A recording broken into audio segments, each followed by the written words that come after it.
Hi students, my name is Faiz Sakir. Welcome to first lesson of your history, the rise of nationalism in Europe. Europe में राष्ट्रवाद का उदय। बच्चों, आज के इस वीडियो में हम लोग सेक्शन 3.3 को कंटिन्यू करेंगे। तो चलिए स्टार्ट करते हैं। कहता है the issue of extending political rights to women was a controversial one within the liberal movement in which large numbers of women had participated actively over the years। यहाँ पर कह रहा है कि लिबरल मूवमेंट के अंदर औरतों को पॉलिटिकल राइट्स मिले या नहीं मिले, यह बहुत बड़ा विवाद का विषय था, विवाद का मुद्दा था। हालांकि औरतों ने कई सालों तक इन मूवमेंट्स में लार्ज नंबर में, बड़ी संख्या में हिस्सा लिया था, पार्टिसिपेट किया था। Women had formed their own political associations, founded news papers and taken part in political meetings and demonstration. कहता है कि औरतों ने अपने पॉलिटिकल एसोसिएशंस एस्टैब्लिश किए, न्यूज पेपर शुरू किए और पॉलिटिकल मीटिंग्स और धरना प्रदर्शनों यानी डेमोन्स्ट्रेशन में हिस्सा लेना स्टार्ट किया।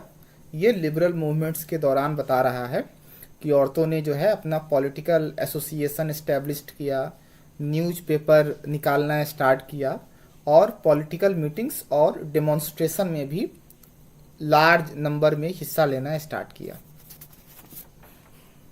Despite this they were denied suffrage rights during the election of the assembly। लेकिन इसके बावजूद औरतों को, अगर आपको याद हो तो फ्रैंकफर्ट पार्लियामेंट के लिए जब असेंबली का जब चुनाव हुआ था तो उसमें औरतों को वोट देने का हक नहीं दिया गया, अधिकार नहीं दिया गया। उसी को यहाँ पर बता रहा है कि औरतों ने लार्ज नंबर में लिबरल मूवमेंट्स के दौरान हिस्सा लिया, लेकिन जब फ्रैंकफर्ट असेंबली को चुनने के लिए जब इलेक्शन हुआ तो आप देखेंगे कि इसमें औरतों को वोटिंग करने नहीं दिया गया। When the Frankfurt Parliament convened in the Church of St. Paul, women were admitted only as observers to stand in the visitors gallery। यहाँ पर कह रहा है जब सेंट पॉल चर्च में फ्रैंकफर्ट पार्लियामेंट की असेंबली हुई, मतलब जब पहली बार जब उसकी मीटिंग हुई फ्रैंकफर्ट पार्लियामेंट की, तब औरतों को केवल ऑब्जर्वर्स के तौर पर विजिटर गैलरी में खड़ा होने का परमिशन दिया गया। मतलब उनको जो है पार्लियामेंट के अंदर जो है बैठने का परमिशन नहीं दिया गया। उनको कहा गया कि ज़्यादा से ज़्यादा आप विजिटर्स गैलरी में ही खड़े रह सकते हैं। Though conservative forces were able to suppress liberal movements in 1848, they couldn't restore the old order. कहता है हालांकि कंजर्वेटिव्स जो ताकतें थीं उन्होंने 1848 में लिबरल मूवमेंट्स को दबा दिया था, उसको कुचल दिया था, उसमें उनको कामयाबी मिल गई थी, लेकिन वह पुराने सिस्टम को फिर से स्टार्ट नहीं कर पाए, पुराने सिस्टम को वो फिर से बहाल करने में कामयाब नहीं हो पाए। तो उसी चीज को यहाँ पर बता रहा है। Monarchs were beginning to realise that the cycles of revolution and repression could be ended by granting concessions to the liberal nationalist revolutionaries. देखिए यहाँ पर कह रहा है कि राजाओं को अब यह बात समझ में आने लगी थी कि लिबरल नेशनलिस्ट रिवोल्यूशनरीज, मतलब जो लिबरल क्रांतिकारी हैं, उनको कुछ ना कुछ आपको अधिकार वगैरह देना होगा, कुछ ना कुछ कंसेशन आपको देना होगा, नहीं तो आने वाले वक्त में हो सकता है कि इसी तरह का मूवमेंट, इसी तरह का आंदोलन जो है वह लगातार जारी रहे। तो यहाँ पर बता रहा है कि यूरोप के राजाओं को अब यह बात समझ में आने लगी थी कि उन्हें कुछ ना कुछ जो है वह पॉलिटिकल राइट्स, कुछ ना कुछ फ्रीडम, कुछ ना कुछ कंसेशन जो है लिबरल नेशनलिस्ट रिवोल्यूशनरीज को देना होगा। नहीं तो ये जो बार बार जो यूरोप में जो क्रांति हो रही है वह क्रांति जो है नहीं रुकेगा। Hence in the years after 1848 the autocratic monarchies of central and eastern Europe began to introduce the changes that had already taken place in Western Europe before 1815। अब यहाँ पर कह रहा है कि इसलिए 1848 के बाद, 1848 के बाद सेंट्रल और ईस्टर्न यूरोप के जो जालिम बादशाह थे, जो जालिम राजा थे, जो ऑटोक्रेटिक मोनार्की जो थे सेंट्रल और ईस्टर्न यूरोप के, उन राजाओं ने बहुत सारे बदलाव किए जो कि वेस्टर्न यूरोप में पहले से ही हो चुके थे। क्योंकि राजा अब ये बात को समझ रहे थे कि अगर वो अपने अंदर परिवर्तन नहीं करेंगे, बदलाव नहीं करेंगे, तो फिर आने वाला वक्त जो है वो और ज़्यादा मुश्किल हो जाएगा।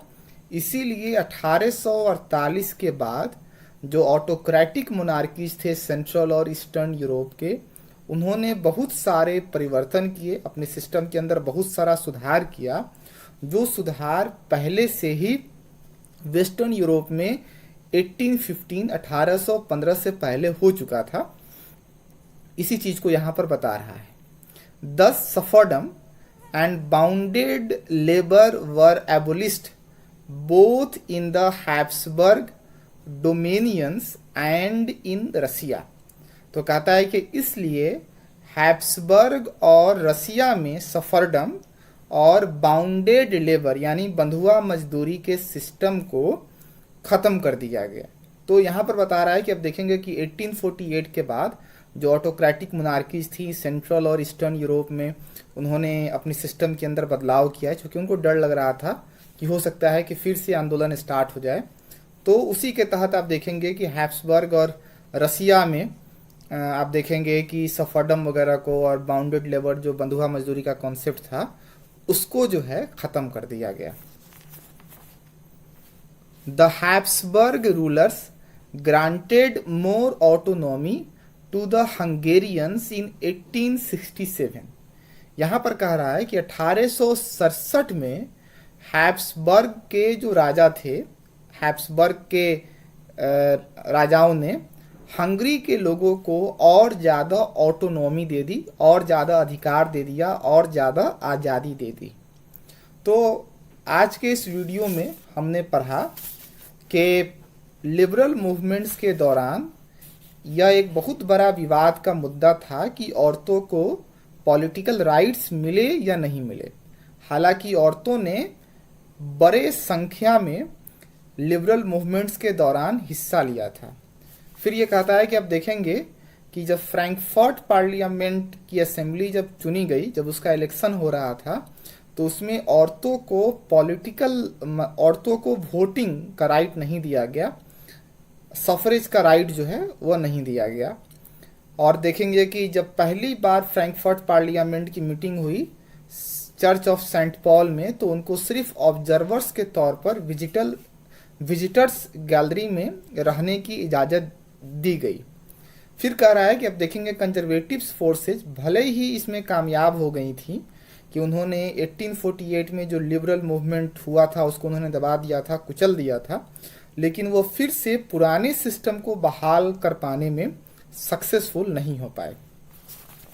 फिर कह रहा है कि हालांकि लिबरल्स मूवमेंट्स को कंजर्वेटिव्स ने दबा दिया था, कुचल दिया था, लेकिन अब जो ऑटोक्रेटिक राजा जो थे उनको ये लग रहा था कि अगर लिबरल नेशनलिस्ट रिवोल्यूशनरीज को अगर फ्रीडम नहीं दिया गया, कंसेशन नहीं दिया गया, तो फिर आने वाले वक्त में अगर पॉलिटिकल राइट्स नहीं दिया गया तो फिर आने वाले वक्त में हो सकता है कि ये मूवमेंट लगातार जारी रहे।